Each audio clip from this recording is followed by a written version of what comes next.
Well, there's no desert bandits in this one. Just a lot of desert ass whippings.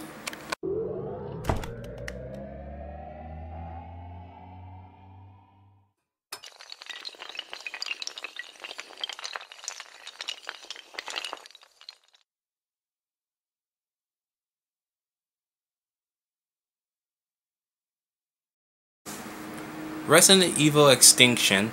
Ironically enough, this was supposed to be titled Resident Evil Afterlife. But the script was leaked online early, so they chose to retitle it Resident Evil Extinction and save Resident Evil Afterlife for the 4th installment. So yes, and this also marks the first Resident Evil that I've seen in theaters. Yep, this is where it started for me. So basically, the story takes place almost 3 years after Resident Evil Afterlife, but movie-wise, it's 5 years later. And the T-virus has spread globally. So basically, the whole world and its environment, plants, animals, and stuff like that has been wiped out almost to the brink of extinction. And so the world is a big desert wasteland, basically. Alice has broken off from the group from the second movie to do her own little thing and find a safe haven in Alaska, because in Alaska she believes that there are survivors there and the T-virus didn't spread there. At the same time, Carlos and his half of his new crew, which includes Claire Redfield, are trying to find a safe place to relocate, trying to survive this zombie apocalypse, basically. Also, you see LJ there as well. Mike Epps, of course. Mike Epps, he's cool in this movie, but he doesn't have a lot of comedy like he did in the second movie. This movie is a lot more laid back, if that makes any sense. Because, yeah, you still got your over-the-top action scenes, and that's another thing. This film pushes Alice's powers to the brink of to its core, to the point where they are cloning Alice, basically to try and enhance her psionic powers that they gave the original Alice. They call it Project Alice. It's led by Wesker. I've seen this movie so many times, and the second movie. How the hell did Wesker pass me by, even though he even had the glasses and the blonde hair? I don't know. He passed me completely by in this movie until I heard the man say General Wesker. I guess because he said it so fast and unclear that when I finally heard this, I'm like, wait, Wesker's in here? What the fuck? I've seen this movie in theaters. I've seen this movie multiple times. How did he get by me? I don't know. But anyway, he's in here.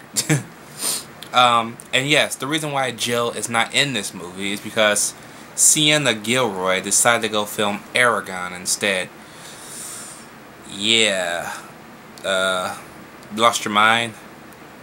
Then again, filming that movie, I would say yes. Because yes, even though Resident Evil are not great films, I would have chose Resident Evil over Aragon. that's just a given right there. And which one do you think made it? Yep. Oh well, at least we will get her again in the next movie. But anyway, of course, I love the scene where Carlos is driving the tanker truck, and then he's smoking a weed, and then the theme song in the background is actually the Terminator theme song. Yeah, that was kind of badass. It would almost make you think Carlos or Oded Fehr would be a Terminator or something. I hope he would. He would be awesome, especially with his accent. He'd be an awesome Terminator for Arnold or somebody to fight in a future installment. Maybe not Genesis, but I'm pretty sure maybe in this new trilogy we can get him, because he was badass in the Mummy movies. He was the second best thing about the Deuce Bigelow movies, even the shitty second one. You know, until he dies off. Spoiler alert. But, yeah. And basically, he's the second best thing about the Resident Evil movies. Jill coming in a close third, because, you know, she would have been more badass if Paul W.F. Anderson would have written her to do something. But anyway, again, Anderson doesn't direct this movie. He is the producer of this movie. And I like the action in this movie. It's kind of it's well paced, sort of well acted, because the second one's acting not so much. Not so much.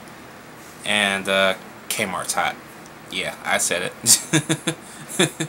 If you don't know what the hell I'm talking about, then you really gotta watch the movie to find that out. Other than that, Resident Evil Afterlife. See that? You see that? You should have called it Afterlife, damn it. Resident Evil Extinction is gonna get a B-. Yes, I said there were 2 of my favorite Resident Evil movies in this franchise.